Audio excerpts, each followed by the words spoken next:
नमस्कार. श्री निसर्गदत्त महाराज. एक चिंतन संकलन भाग 70. एक चिंतन संकलन भाग 17वा. श्री निसर्गदत्त महाराज म्हणतात, आत्मरसाचा स्वाद घ्या. आत्मरसाचा स्वाद घ्या. आमरसाचा स्वाद हा केवळ हंगामी आहे, तो टिकाऊ नाही हे विसरू नका. आपण केवळ असणेपणानेच आहोत हे ज्याच्या ध्यानात आहे, त्याच्या ध्यानात ईश्वर आहेच समजा. आपण केवळ असणेपणानेच आहोत हे ज्याच्या ध्यानात आहे, त्याच्या ध्यानात ईश्वर आहेच समजा. एकूण आपण सर्व स्त्री असो पुरुष असो काय कमावतो? आपण मरणार हेच ना. आपण असल्याचे ज्ञान हेच श्री गुरुचे दर्शन. गुरुचे चरण म्हणजे आपण तेच आहोत हेच. तुम्ही जे आहात, तुमचे जे शुद्ध असणेपण आहे, जे तुम्हाला अवांछितरित्याच कळत आहे, तेच तुमचे खरे स्वरूप आहे. फक्त आणि फक्त इकडेच लक्ष ठेवा. कडू लागले तरी ते ज्ञानच आणि गोड लागले तरी ते ज्ञानच. या ज्ञानात भेद असा नाहीच. ज्ञान ज्ञान म्हणून सर्व दूर एकच एक आहे. काहीतरी आहे म्हणूनच तुम्ही काही आहे असे म्हणू शकता, व काही नाही म्हणूनच तुम्ही काही नाही आहे असे म्हणू शकता.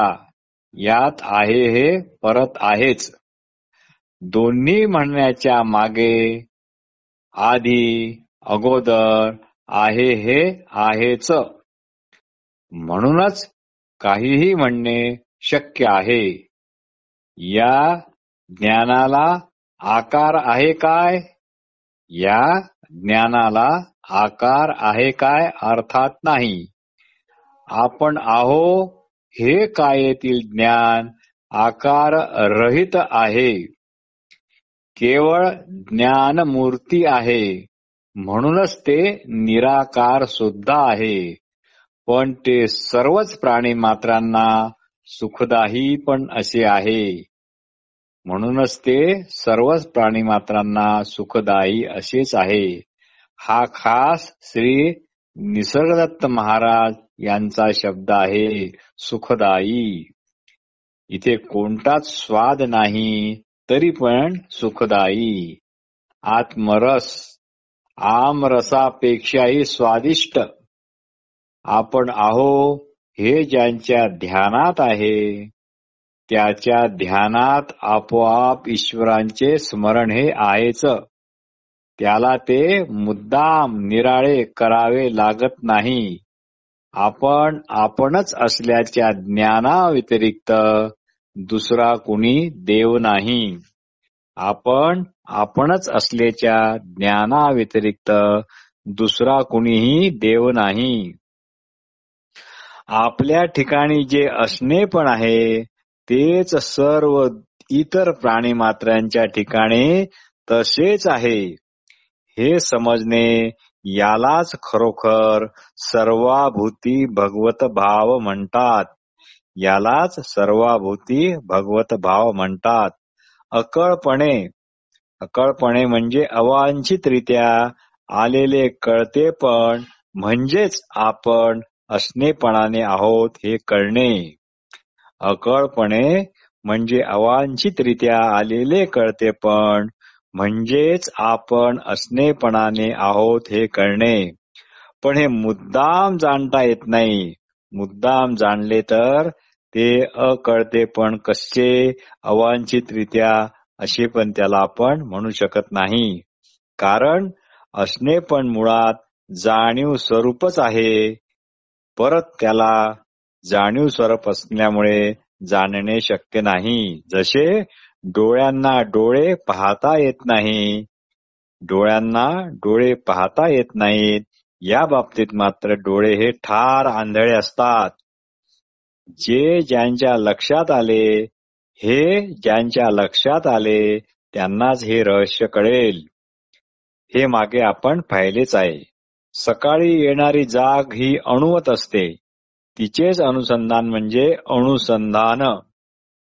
सकाळची येणारी जाग ही अणुवत असते, तिचेच अनुसंधान म्हणजे अणुसंधान.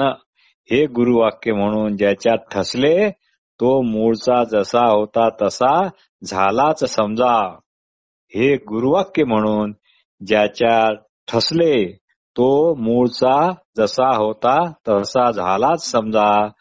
बाकी सर्व शास्त्र ग्रंथ वेद वेदांत उपनिषदे ह्या केवळ ह्या शब्द परंपरा आहेत. त्या शिडीसारख्या आहेत, त्या पुलासारख्या आहेत.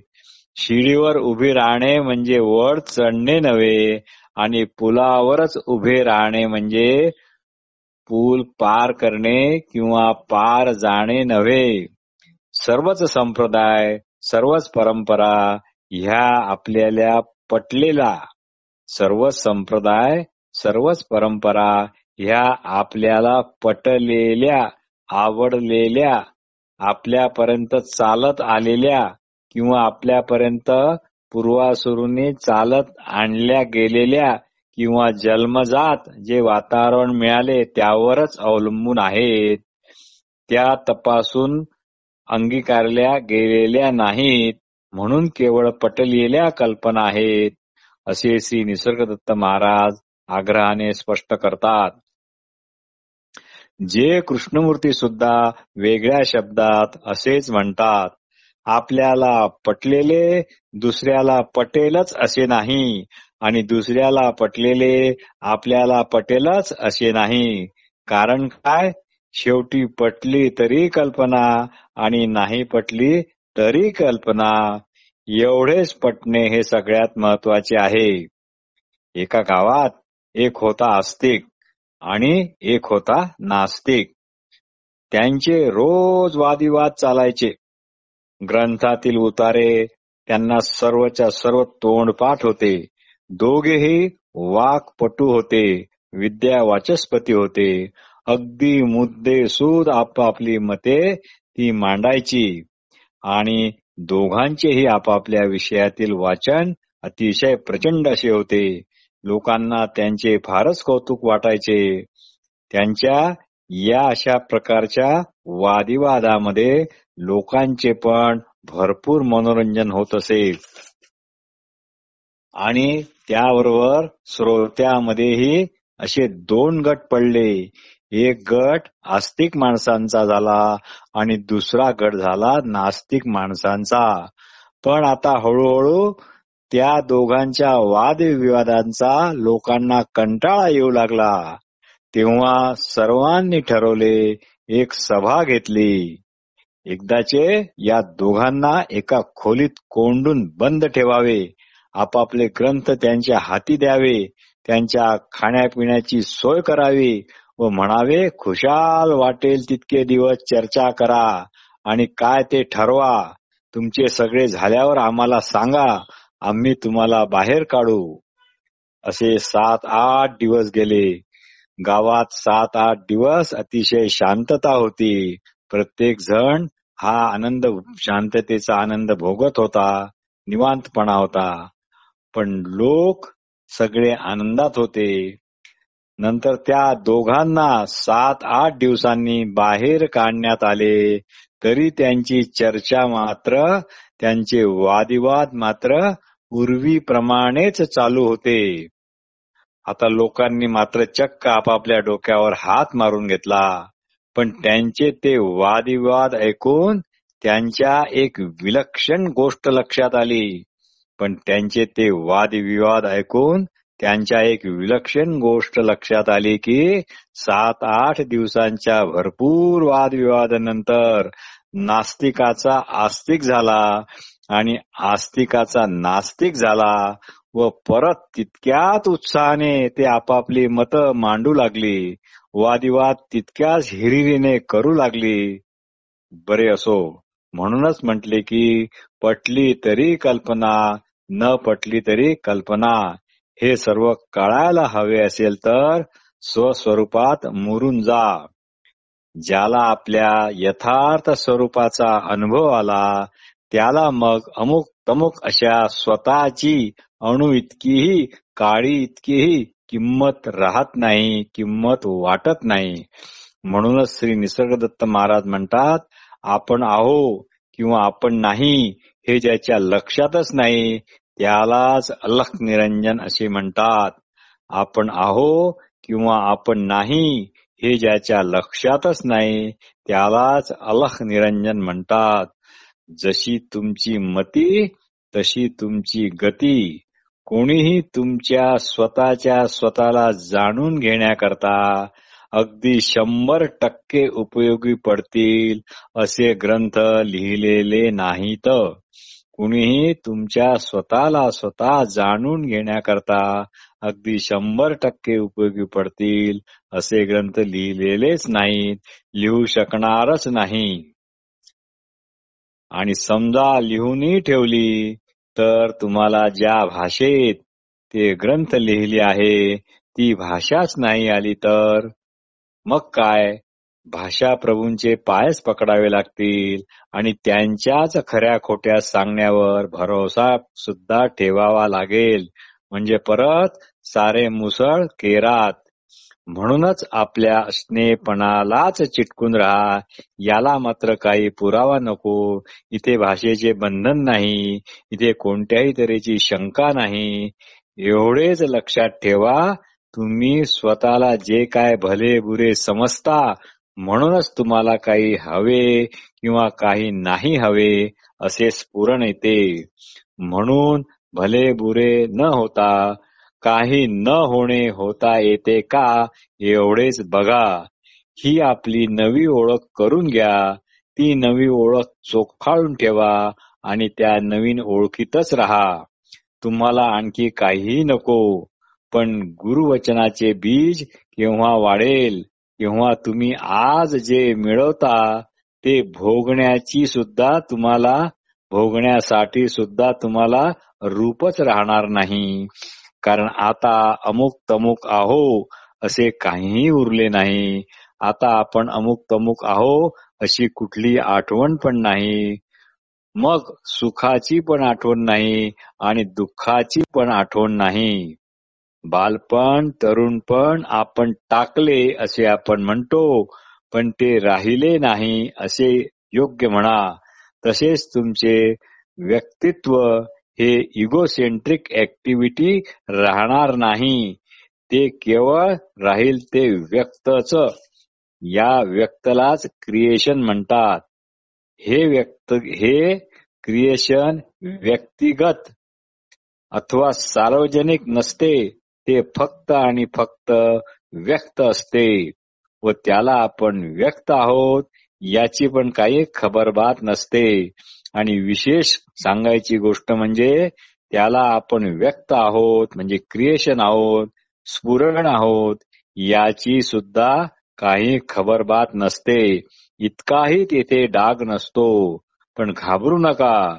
जे तुम्ही नाही तेवढेच आणि तेच नाहीसे होणार आहे. घाबरू नका. जे तुम्ही नाही तेवढेच आणि नेमके तेच नाहीसे होणार आहे. दगडातून मूर्ती बाहेर येते तेव्हा जी मूर्ती नाही असेच दगड छाटले जातात, कापले जातात. दगडातून मूर्ती बाहेर येते तेव्हा जी मूर्ती नाही असेच दगड छाटले जातात, कापले जातात. काया असताना कोण असते आणि काया नसताना कोण नसते हे स्पष्ट झाले पाहिजे. इतके झाले की कामच झाले असे समजा. अशी श्री निसर्गदत्त महाराजांची विलक्षण भाषा शैली आहे. अशी भाषा कधीच ऐकायला वाचायला सुद्धा मिळणार नाही. कोणत्याही भाषेचे शब्दांचे अडसर इथे येत नाहीत. पारंपरिक शब्दांचे पण अडसर येत नाही.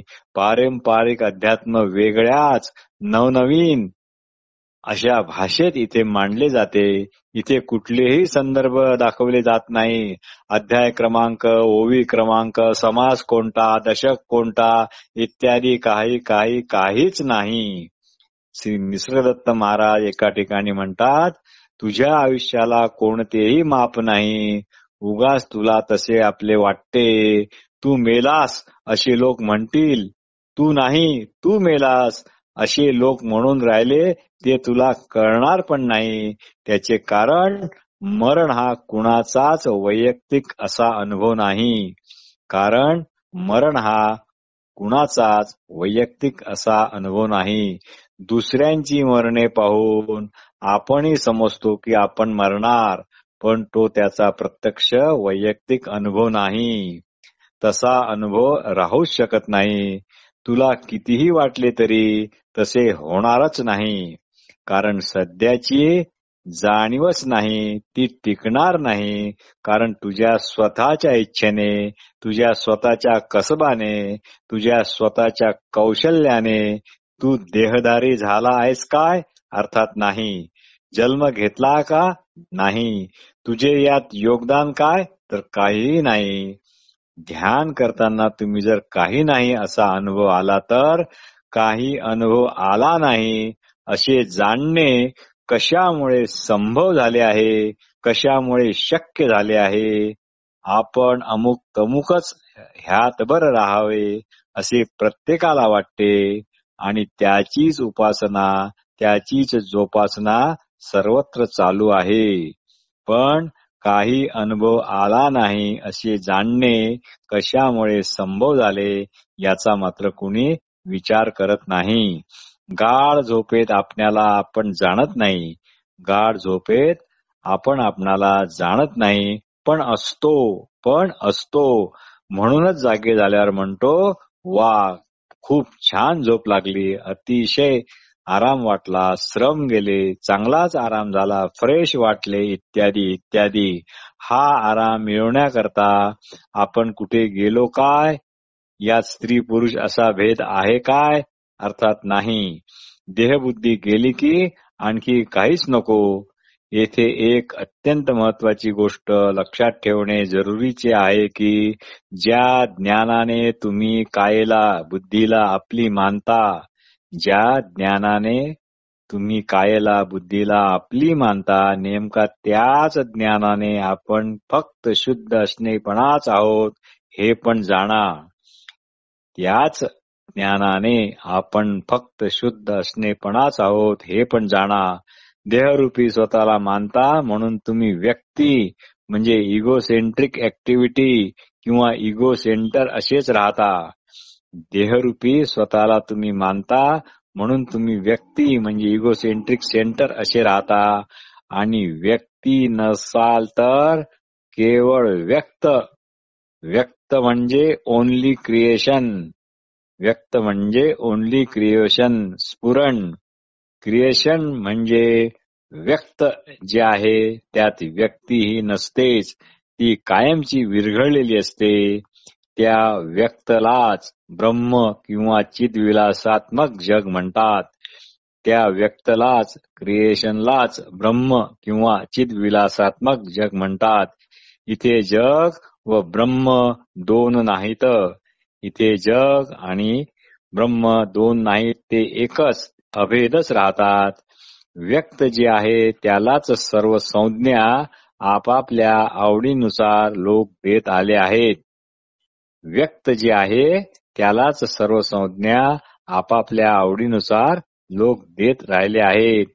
ज्याला जग हे चिद्विलासात्मक आहे म्हणून कळते, ते कळणे ज्यामुळे शक्य झाले, ते कळणे ज्यामुळे शक्य झाले, ते आपले असणेपणच होय. ते आपले असणेपणच होय. त्यामुळे दोघेही मूलतः एकच. आपणच असल्याची आठवण म्हणजेच ते. आपणच असण्याची आठवण म्हणजेच ते. तेच गुरुचरण, तेच घट्ट धरा.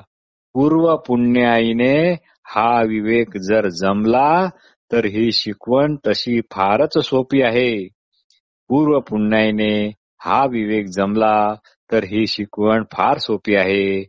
पाप म्हणजे कल्पना करणे व पुण्य म्हणजे कल्पना न करणे हे लक्षात ठेवा. तुमच्या पाप पुण्याच्या कल्पना बाजूला ठेवा. जिथे आपण नाही तिथे काय आहे? जिथे आपण नाही तिथे काय आहे? तर आपण नाही असे म्हणणारेच ना? तर आपण नाही असे म्हणणारेच ना?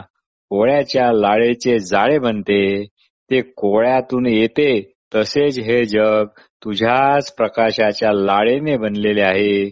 श्री निसर्गदत्त महाराज म्हणतात, तू तुझ्या असणेपणाच्या अलौकिक ज्ञानाने अवघे जग जणू बांधून ठेवलेले आहे. नमस्कार.